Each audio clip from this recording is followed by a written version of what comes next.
I'm Martin Johnson. I'm the co-founder and CEO of the Trans2 Group.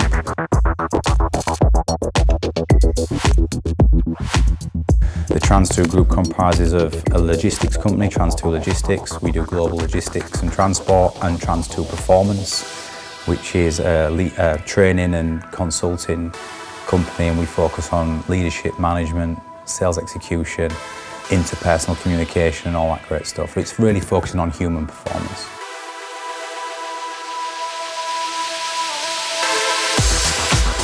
I was Hull born and bred, left school and joined the military. I joined the Royal Navy, spent 5 years in the Royal Navy. And then when I came out, I thought, what am I going to do? And I started in business, in sales, worked my way up in sales, and then I spent 7 years working for one of the largest technology and business consulting firms. But I got the urge to start my own business and do it for myself. So Trans2 Group was born.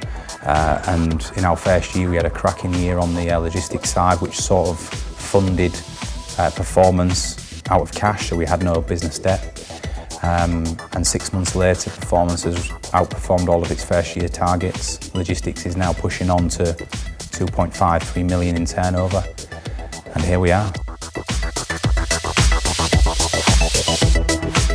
When I first launched Trans2 Performance, I got in touch with Valerie Monaghan at the business school.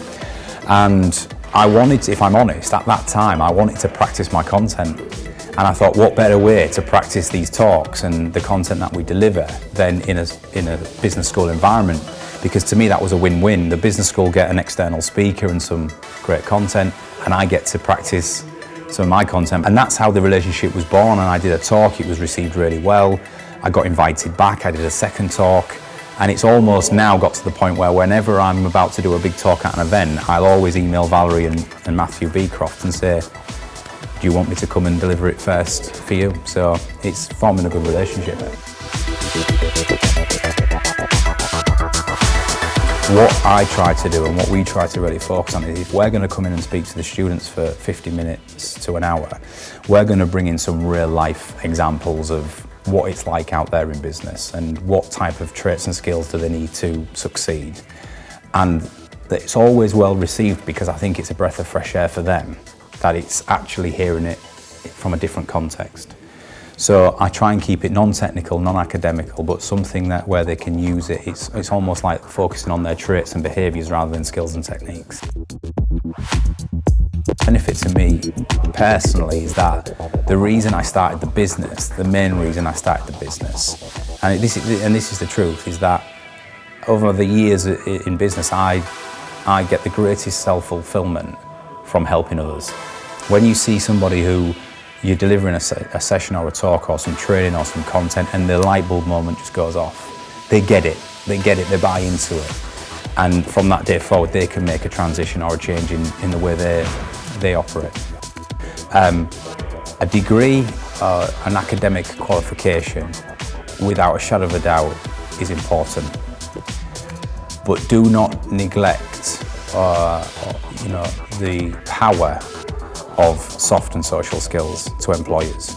And what I mean by that is CVs are stacked with qualifications, skills and experience, but mention very little about the character you are, the traits you hold. But employers are looking for, certainly in this day and age, the most commercially viable employees possible. Depending on role, of course, but in general, that's the general theme. And in the interview process, it's all about you. And I have this saying which says, I'm always the most uneducated man in the room academically.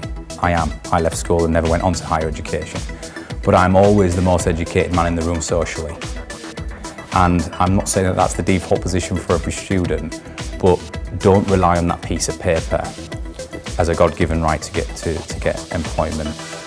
Really work on your communication skills, your soft skills, your emotional intelligence, all these great things which will allow you to connect with people and people buy into you.